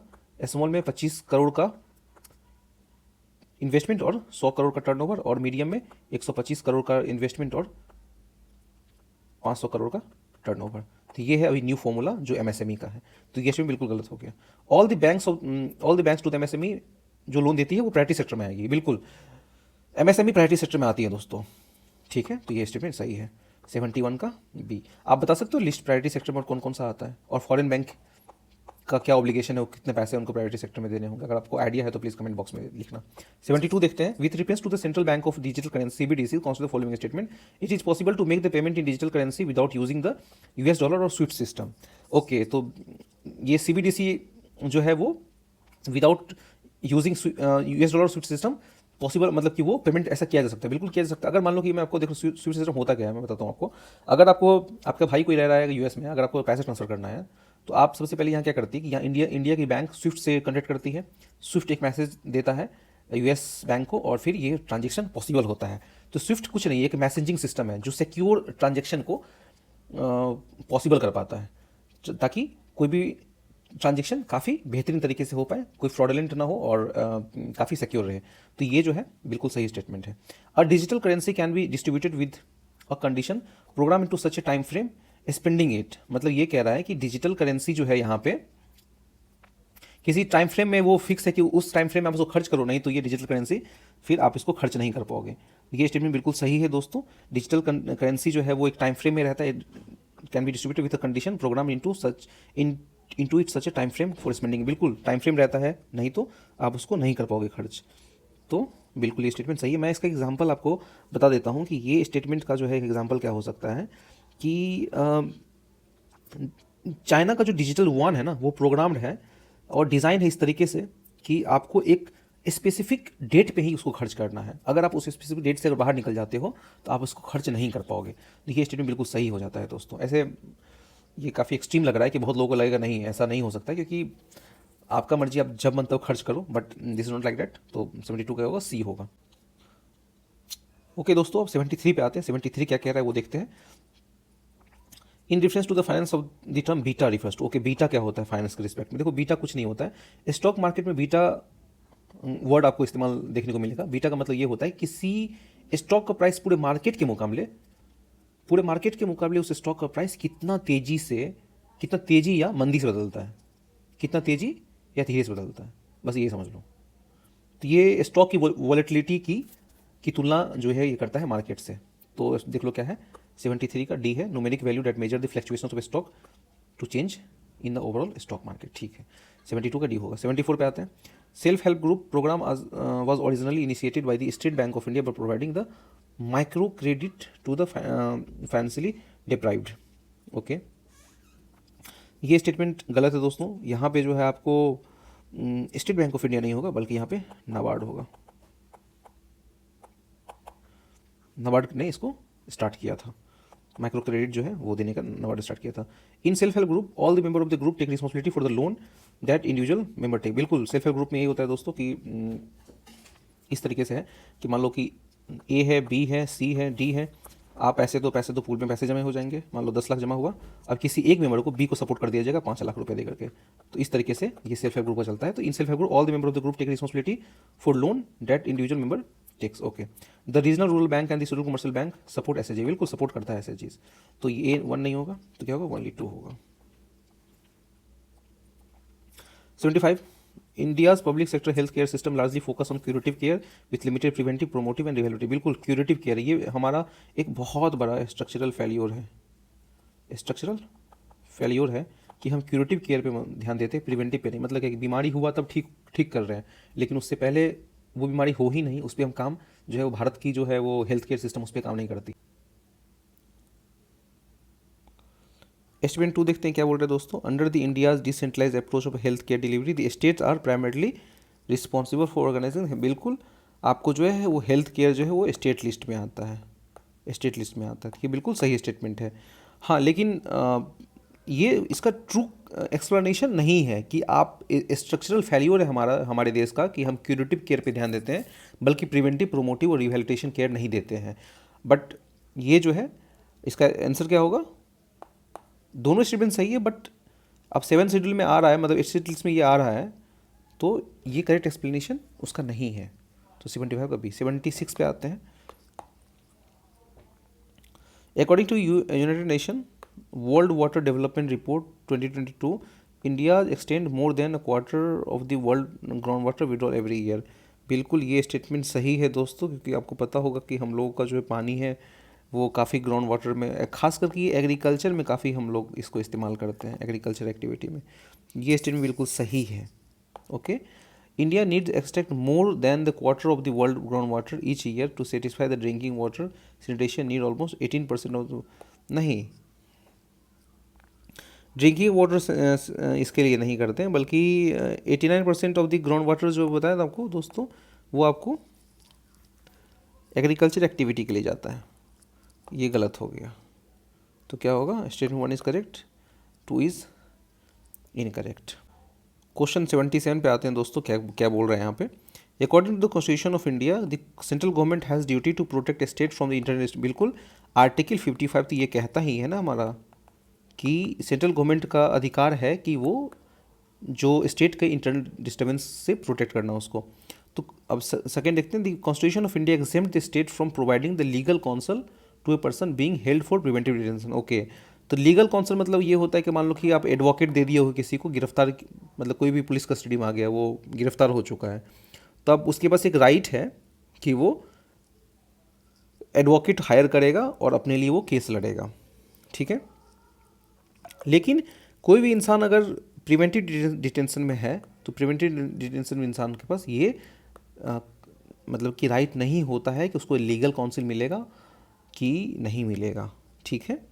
तो आप ये कह लो कि जो, मैं इसको और आसान भाषा में आपको बता सकता हूँ कि अगर किसी व्यक्ति ने पुलिस को पकड़ लिया है तो उसके पास अधिकार होता है कि एक वकील के सलाह ले सके, एक वकील से सलाह ले सके और अपनी तरफ से केस लड़वा सके। बट प्रिवेंटिव डिटेंशन के केस में ऐसा नहीं होता है। तो ये स्टेटमेंट क्या हो जाएगा, बिल्कुल सही हो जाएगा। ओके, थर्ड स्टेटमेंट देखते हैं दोस्तों। According to the prevention of terrorism act 2002, confession of the accuse before the police can not be use as evidence. बिल्कुल ये स्टेटमेंट गलत है दोस्तों। अगर देखा जाए ना प्रिवेंशन ऑफ टेररिज्म एक्ट 2002 में, तो कन्फेशन जो है ना वो एविडेंस के रूप में इस्तेमाल होता है, बल्कि एविडेंस एक्ट में इस्तेमाल नहीं होता है। तो ये स्टेटमेंट गलत हो जाएगा। तो इसका आंसर क्या होगा, 1 एंड 2। तो 77 क्या होगा, बी होगा। ओके, 78 चलते हैं। Which of the following countries have been suffering from the decade civil strife and food shortage was in news. ये करंट अफेयर क्वेश्चन, इसका आंसर क्या होगा, सोमालिया। सोमालिया जो है वो काफ़ी फूड शॉर्टेज और सिविल स्ट्राइफ से गुजर रहा है। क्वेश्चन 79 देखते हैं दोस्तों क्या बोल रहा है। कौन से following statement in India biodiversity management committee are key to realisation of objective Nagoya protocol. देखो नगोया प्रोटोकॉल ना वो बेनिफिट शेयरिंग की बात करता है, बेनिफिट शेयरिंग की बात करता है। सबसे पहली बार नगोया प्रोटोकॉल ना वो 2010 में आया था और ये अप्लाई होता है 2014 में।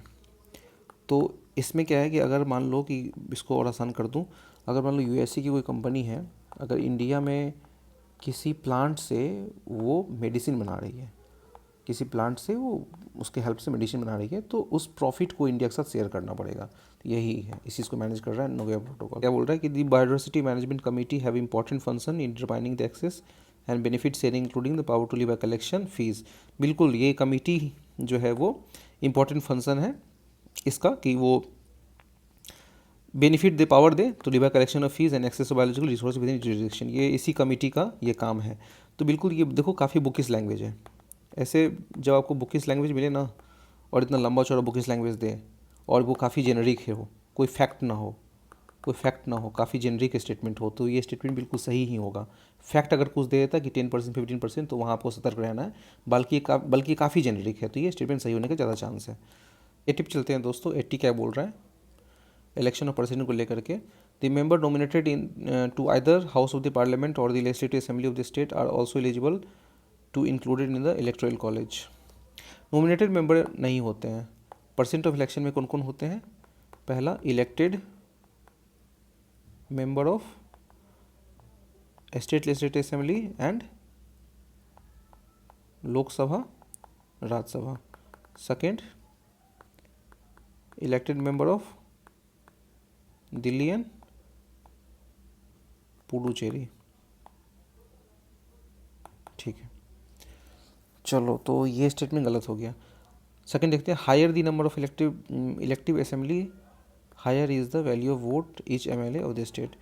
अच्छा, तो वैल्यू ऑफ वोट कैसे निकालते हैं, total population of the state 1971 census के हिसाब से बाय टोटल एमएलए इनटू 1000। तो higher the number of elective assembly seats higher is the value of vote in, जितने ज़्यादा ये होगा उतना वोट होगा, ये स्टेटमेंट बिल्कुल गलत हो जाएगा। Value of vote of MLA in the Madhya Pradesh is greater than the Kerala, ये स्टेटमेंट गलत हो जाएगा। मध्य प्रदेश का 1, आप इस फॉर्मूला पे निकाल दो, उसका पॉपुलेशन डाल दो, वहाँ पे एमएलए डाल दो, फिर निकल जाएगा। बिल्कुल ये स्टेटमेंट गलत है। मध्य प्रदेश का वैल्यू ऑफ वोट 131 है और केरला का 152 है। Value of vote of MLA of the Puducherry is higher than that of the Arunachal Pradesh because the ratio of total population to the total number of elective seat in the Puducherry is greater than compared to, ये statement सही है। 80 का क्या होगा, 1 होगा। आप इस formula पे रख दो दोस्तों, टोटल पॉपुलेशन 1971 सेंसस के अकॉर्डिंग बाय टोटल MLA कितने हैं, 1/1000, ये आएगा वैल्यू ऑफ वोट आएगा, वैल्यू ऑफ वोट आएगा। ठीक है, तो ठीक है दोस्तों, इसका सिर्फ एक ही स्टेटमेंट सही है, 1 गलत है, 2 गलत है, 3 गलत है, 4 सही है। तो इसका आंसर क्या होगा, ओनली 1 है। With reference to the Indian history, Alexander Rea, AH Longhurst, Robert Sewell और James Burgess and Walter Elliot, ये किस चीज़ से एसोसिएटेड है दोस्तों? तो आर्कोलॉजिकल एक्सकवेशन, या फिर establishment of English press in colonial India, establishment of churches in princely states, या फिर construction of railways in colonial India. तो दोस्तों इसका आंसर होगा ये जो है आर्कोलॉजिकल एक्सकवेशन से रिलेटेड है। आपको बता दो इसमें कि आपको सभी नाम तो याद नहीं होंगे, बट आपने अगर पढ़ा होगा तो रॉबर्ट स्वेल जो थे, ये रॉबर्ट स्वेल, ये अमरावती स्तूपा को इन्होंने इन्वेस्टिगेट किया था। और बर्गीज जो थे, he was archaeological surveyor of south India. तो आप इस 2 नाम से पकड़ सकते हो। देखते हैं, साइट दिया है well known for Besnagar, Saivite cave shrine, Bhaja Buddhist cave shrine, Sittanavasal Jain cave shrine. तो आपको पता होगा बेसनगर पिलर आपने पढ़ा होगा ना, Besnagar pillar of Heliodorus, Heliodorus का बेसनगर पिलर। तो आपको ये गलत हो जाएगा, बाकी 2 सही है। बुद्धिस्ट केव श्राइन है, ये 22 रॉक कट केव है यहाँ पे दोस्तों। और ये आपको पड़ेगा, भाज पड़ेगा पुणे में, सीतनवसल ये पड़ेगा आपको तमिलनाडु में, ये बिल्कुल जैन केव श्राइन है। तो इसका स्टेटमेंट क्या होगा, 2 होगा। 83 पे आते हैं दोस्तों। 83 क्या बोल रहे हैं देखते हैं। 7 August is declare as the national handloom day, ये बिल्कुल स्टेटमेंट सही है। It was in 1905 that the Swadeshi movement was launch on the same day, Swadeshi movement जो लॉन्च हुआ था, बिल्कुल स्टेटमेंट सही है। आपको पता है कि बंगाल डिवीज़न वो अनाउंस हुआ था 26 जुलाई 1905 में लॉर्ड कर्जन के द्वारा, और फाइनली ये इम्प्लीमेंट हुआ था 16 अक्टूबर 1905 में। तो क्या होगा इसका आंसर, 84 देखते हैं दोस्तों। 84 क्या बोल रहा है कि consider the following statement with respect to national flag of India according to flag code of India. Flag code of India 2002 के अकॉर्डिंग कौन सा स्टेटमेंट सही है? 1 क्या कह रहा है, one of the standard size of the national flag of India is 600 mm to 400 mm। ये स्टेटमेंट बिल्कुल गलत है दोस्तों। कोड में, फ्लैग कोड ऑफ इंडिया में ये साइज़ दिया हुआ है, किस साइज़ में फ्लैग होना चाहिए ना, तो ये गलत हो जाएगा, ऐसा नहीं है। 600 to 400 नहीं है। तो रेशियो जो होना चाहिए वो लेंथ टू हाइट का वो 3:2 होना चाहिए। ये स्टेटमेंट बिल्कुल सही है। तो 1 is incorrect, 2 is correct.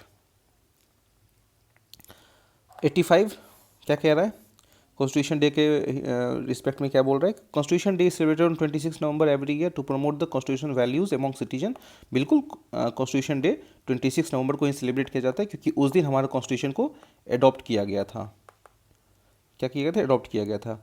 26 November 1949 the constitution assembly of India set up drafting committee under chairman of B.R. Ambedkar to prepare draft constitution of India. ये स्टेटमेंट बिल्कुल गलत है दोस्तों। 26 नवंबर को नहीं, बल्कि 29 अगस्त 1947 को जो है ड्राफ्टिंग कमेटी का सेटअप किया गया था। तो स्टेटमेंट 1 आपको बिल्कुल गलत हो जाएगा, और स्टेटमेंट 1 सही हो जाएगा, स्टेटमेंट 2 आपका जो है ये गलत हो जाएगा। तो इसका आंसर क्या होगा? 1 का आंसर हो जाएगा, 85 का आंसर हो जाएगा डी। 86 देखते हैं। Switzerland is one of the leading exporter of gold in terms of value. बिल्कुल, स्विट्जरलैंड एक लीडिंग एक्सपोर्टर है गोल्ड का, और ये सब ज़्यादा एक्सपोर्ट करता है इंडिया को, फिर चाइना को।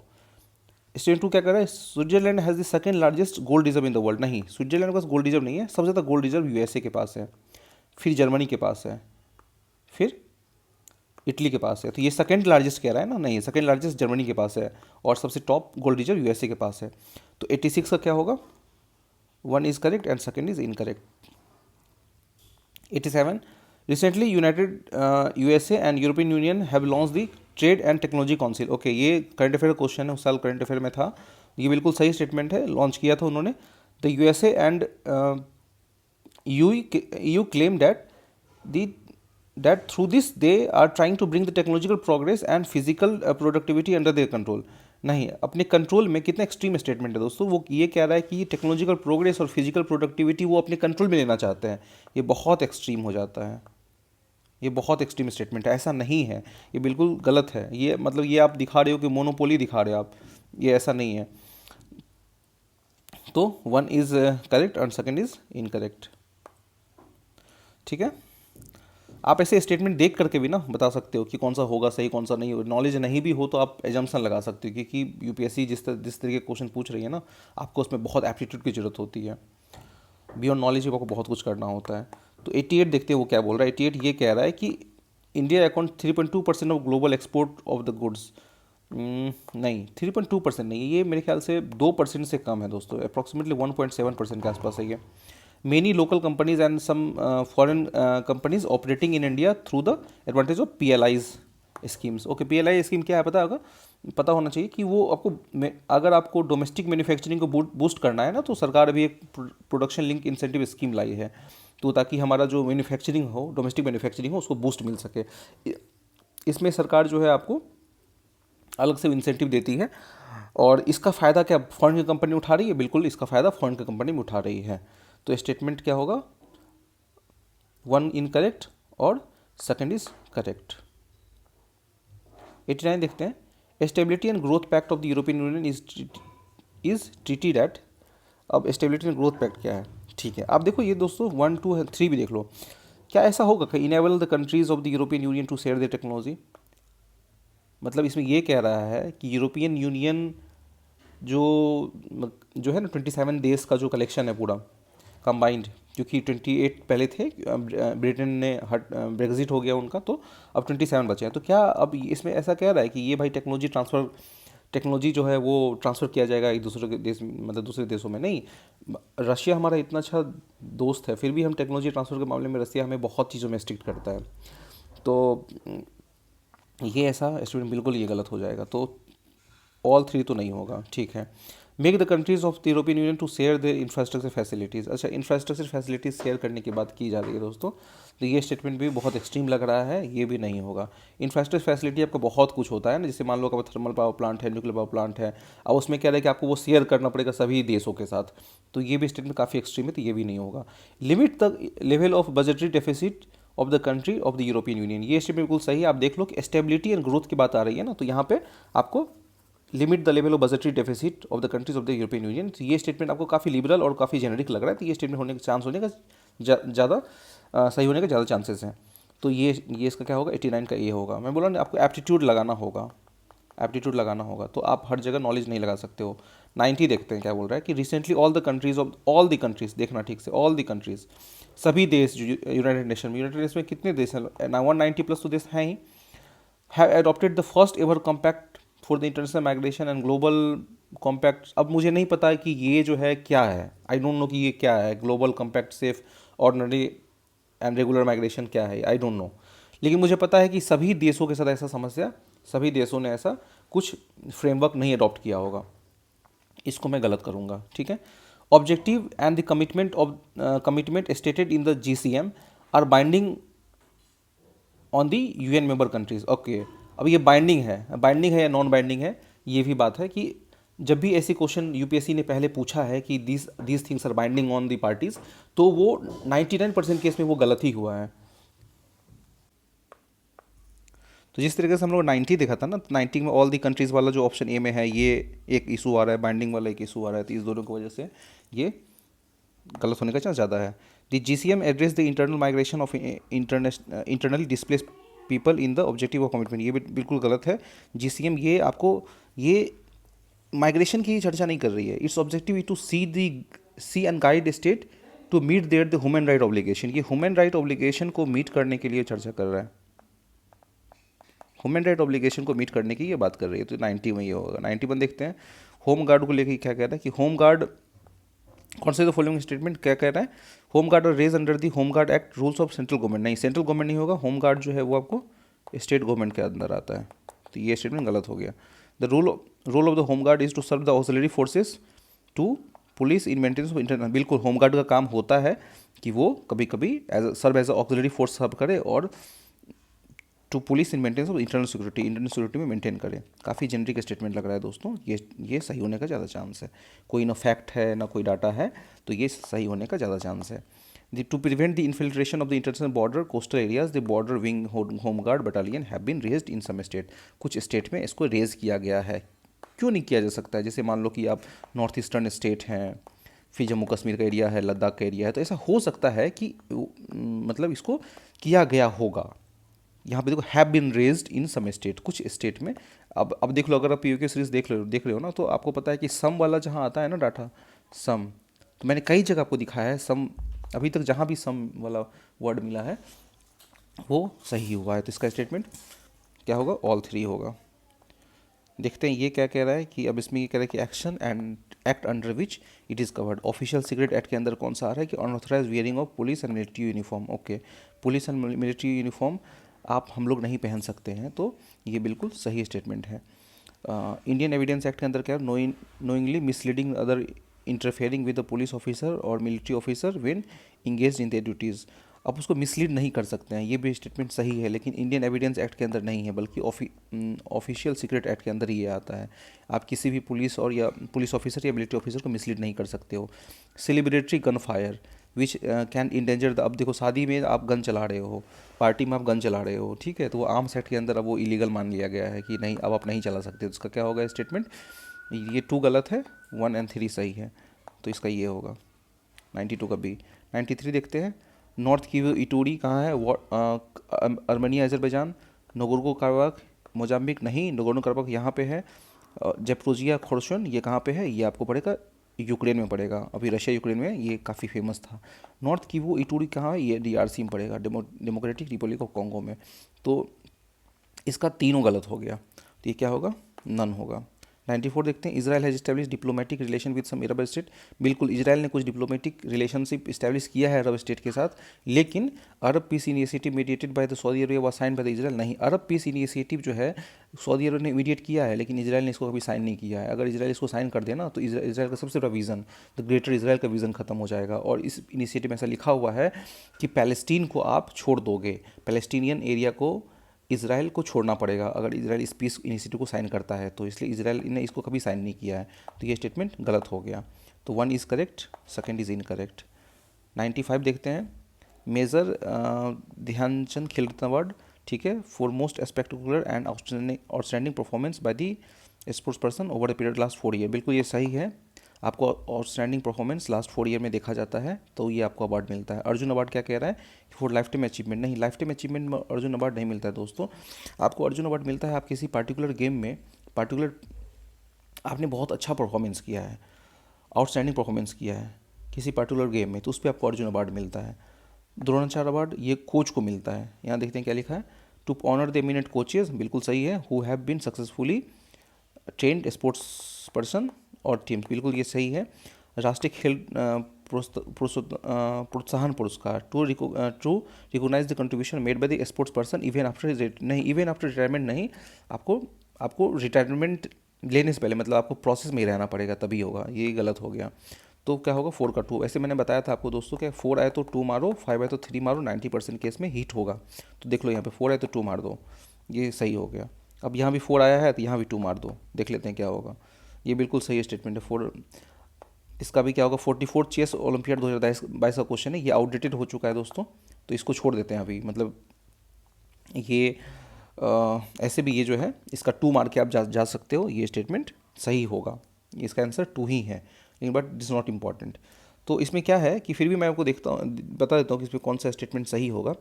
तो 96 में देखो पहला ऑप्शन ये कह रहा है कि it was the first time that chess olympiad was held in India, ये पहली बार जो है ऐसा चेस ओलंपियाड इंडिया में हेल्ड हुआ था, बिल्कुल ये सही स्टेटमेंट है।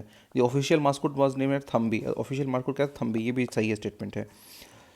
The trophy for the winning team in the open section is the Vera Menchik cup, ये स्टेटमेंट गलत है, बल्कि हैमिल्टन रसेल कप था यहाँ पे। Trophy of for the winning team is the women section is Hamilton Russell cup. हाँ ये देखो उलट दिया है, देख लो यहाँ पे फ्लिप कर दिया, यूपीएससी फ्लिप करती है दोस्तों। यूपीएससी क्या करती है? फ्लिप खेलना जानती है। तो देखो हैमिल्टन रसेल कप, मैंची कप, इसको ये कर दिया, तो इसका क्या होगा? 96 का बी होगा।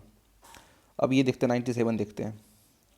दोनबास सीरिया, कैचिन इथोपिया, टिग्रे दोनबास का क्षेत्र कहाँ है दोस्तों, काफ़ी फेमस था ना दोनबास, दनिस्क दोनबास, ये कहाँ था, यूक्रेन में था। ओके, ये गलत हो गया। काचिन इथोपिया नहीं, काचिन इथोपिया में नहीं है, काचिन म्यांमार में है। अभी म्यांमार में जो तख्ता पलट हुआ है ना, उसी में ये न्यूज़ में था। तिगरे कहाँ पे है, नॉर्थ ईस्ट में नहीं, तिगरे नॉर्थ में, तिगरे जो है आपको इथोपिया में है। तो ये तीनों गलत हो गया, इसका सिर्फ 96 का डी होगा। 98 देखते हैं, इन विच रिसेंट ईयर चैड, ग्विना, माली, सूडान इंटरनेशनल अटेंशन, हाल में मतलब काफ़ी न्यूज़ में था, इंटरनेशनल अटेंशन पाया उन्होंने किस चीज़ के लिए, मतलब कॉमन रीज़न क्या था उसके लिए। तो देखो, आपको पता होगा चैड हो जाए, माली हो जाए, बुर्किना फासो हो जाए, सूडान हो जाए, यहाँ पे ना मिलिट्री कूप काफ़ी देखने को मिला है। अगर आप न्यूज़ देखोगे ना तो आपको पता चलेगा। तो इस सीधा सक्सेसफुल, इसका आंसर हो क्या होगा, सक्सेसफुल कूप हो जाएगा। ठीक है, 99 देखते हैं। अब इसमें ये कह रहा है कि green hydrogen is expect to play significant role in decomposition how many. सीधा सीधा ये बात है कि ग्रीन हाइड्रोजन को हम किस किस चीज़ों में इस्तेमाल कर सकते हैं। फर्टिलाइजर प्लांट में इस्तेमाल कर सकते हैं, ऑयल रिफाइनरी में इस्तेमाल कर सकते हैं, और स्टील। ग्रीन हाइड्रोजन को हम तीनों में इस्तेमाल कर सकते हैं। तो बिल्कुल ये स्टेटमेंट सही हो जाएगा, ऑल थ्री हो जाएगा। डिकार्बनाइजिंग कह रहा है यहाँ पे, तो तीनों में इस्तेमाल कर सकते हैं। अब तो ग्रीन हाइड्रोजन का तो आप फोर व्हीलर में इस्तेमाल कर रहे हो, ट्रक में इस्तेमाल कर रहे हो, इनफैक्ट ट्रेन में ग्रीन हाइड्रोजन वाली ट्रेन आ चुकी है। तो क्यों नहीं रिफाइनरीज में क्यों नहीं इस्तेमाल कर सकते हैं, तो बिल्कुल कर सकते हैं।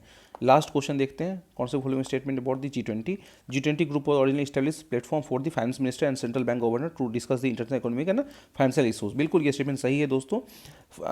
सेंट्रल ये 1999 में ऐसा किया गया था पहली बार कि जो सेंट्रल बैंक गवर्नर है ना, वो उनको लाया गया था एक प्लेटफॉर्म पे to deal with the economic and financial issues.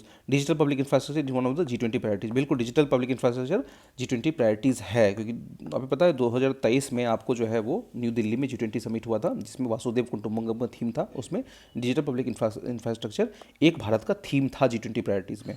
तो बिल्कुल ये स्टेटमेंट सही है। तो वी हैव सक्सेसफुली कंप्लीटेड 2023 हम लोगों ने कर लिया है दोस्तों। अब हम लोग जाएंगे 2022 के पास और इसको धीरे धीरे पूरा कंप्लीट करेंगे। तो थैंक यू सो मच दोस्तों, बने रहें वीडियो में।